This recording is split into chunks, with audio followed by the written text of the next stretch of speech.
No way. This is so funny. Give me like 2 seconds and it's good. This is going to go on the web now like this. Perfect. Fantastic. It's okay. I do 4 games too. Awesome. This Hi, is Mom. awesome. Okay. This is what I do. This is my pregame. So. We'll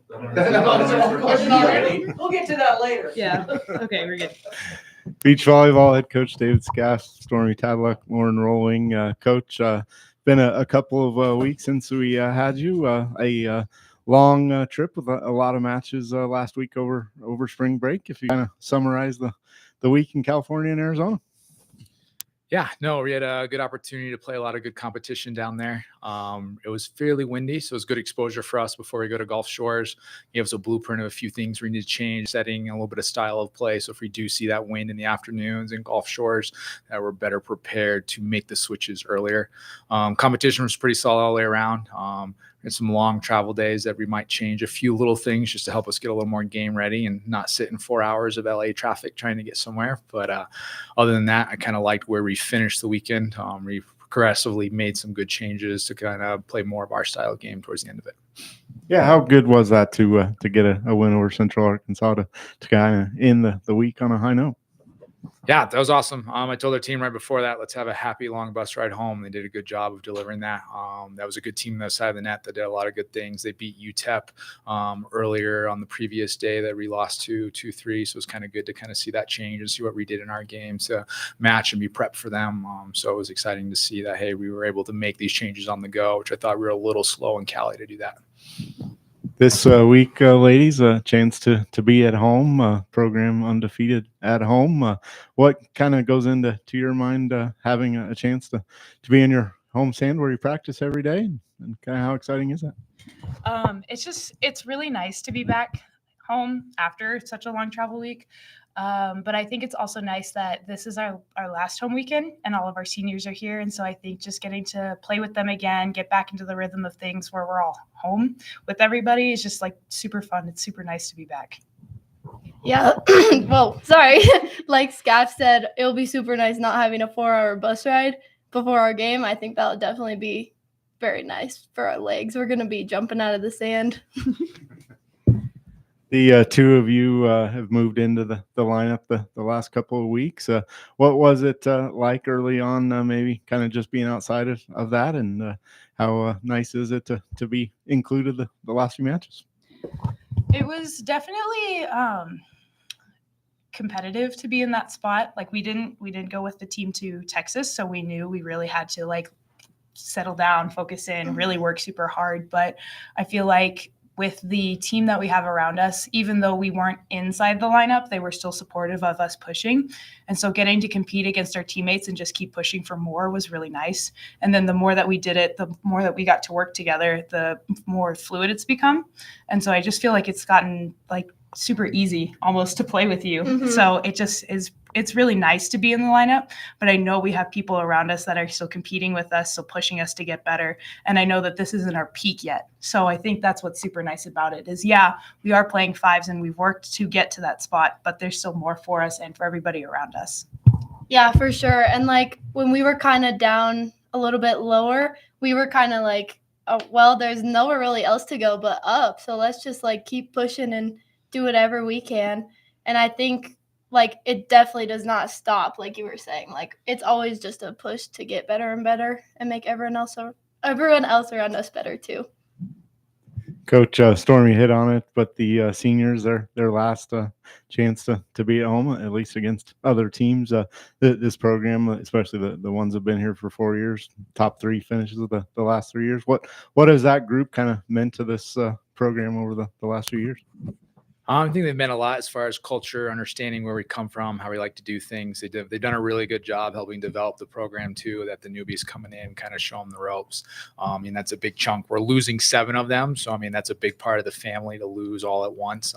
So we're excited to celebrate them, but sad to understand that, hey, this is our last home match with them and we've had them this long. So kind of feels like you're losing a family member when that happens. See, girls, you've got your first competition together, and now you kind of know what's out there. How much does playing the D1 programs that you guys run into every week kind of sharpen you up and make you guys better every single week? I think like it's definitely helpful. I also I chose to come to Colorado Mesa because I knew we had a competitive program. So playing anything that's less than, I know Skaff wouldn't do that to us, but I also feel like getting to learn, even just seeing those teams play, getting to see how they run everything, their offense, what they change on their defense. It's super, super helpful to our game just to see here's where you can get a little bit better. This is what you can change the next time somebody does that to you. And so I feel like learning from them, also playing against them, it's helped us grow a ton.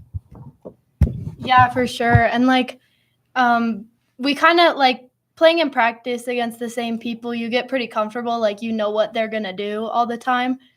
Playing against those teams, they're always making changes and always doing something different. So I feel like it's helped us think on our feet and really be aware of okay, how can we make a change in the next point every single time. So I think that's been super helpful.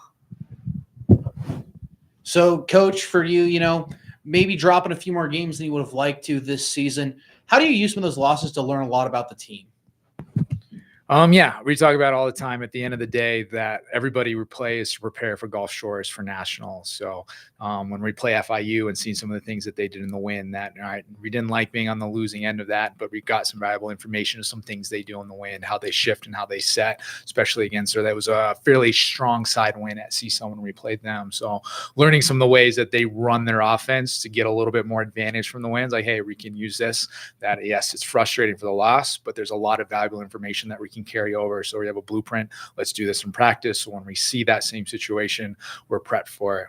So yeah, not necessarily the way we wanted to go, but a lot of information that will help us when we play down on the beach when it's windy at 2:00 in the afternoon in Gulf Shores.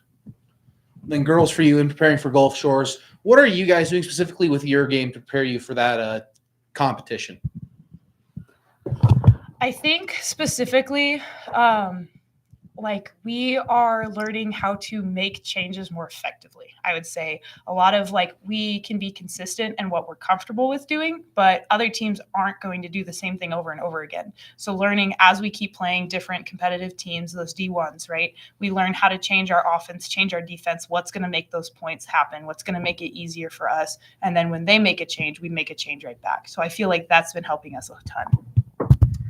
And obviously Gulf Shores will have a huge wind factor being on the beach. And I think we got some experience this past weekend with that. So I think that's helped a lot. But I think being prepared for not being in our comfort zone, stuff is going to be different. They're going to be way different teams. They're going to be doing different stuff with the wind.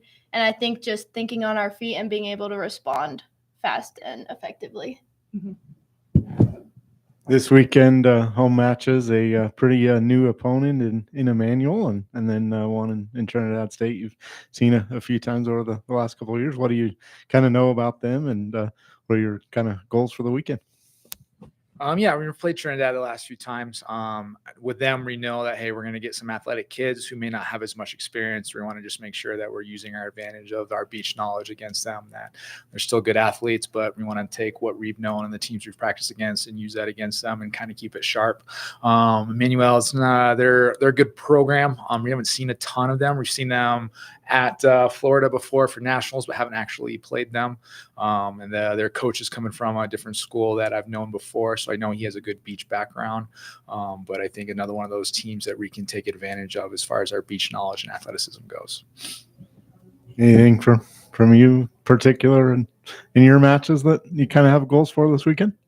Goals for this weekend.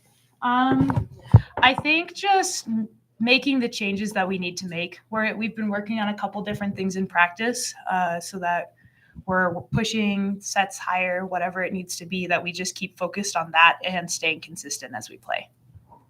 Yeah, I think just playing our game, no matter what team we play, whether it's Trinidad, whether it's a D1, whether it's in Gulf Shores, always just sticking to our game and never straying from that.